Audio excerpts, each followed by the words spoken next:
กินอะไรพิมพ์จะบอลนั่นได้ลูกพิมพ์จะแข็งกินยังไงนี่ทีมไม่ได้รีบไลน์ทีมเป็นเพียงเหมือนแมนเดินบ้านกัน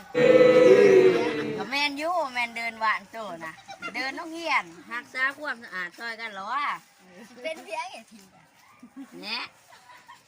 กับแมนยูแมนเดินบ้านโตเดินน้องเฮียนโตและ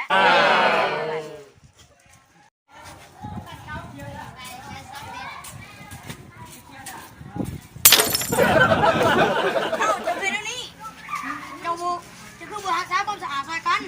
ซนอยู่แล้วเกิดกันยังเบ่ซนใช่อันนี้โมเมนต์เพื่อนเจ้าแต่ว่าเจ้าต้องเข้าใจไหมว่าต้องรักษาความสะอาดของเฮียนถึงโมเมนต์เพื่อนเจ้าต้องรักษาความสะอาดซอยกันควงเลยควง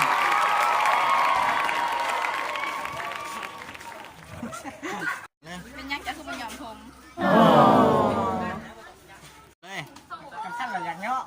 ปิดฟ้าแล้วก็ระเบียบของเฮียนได้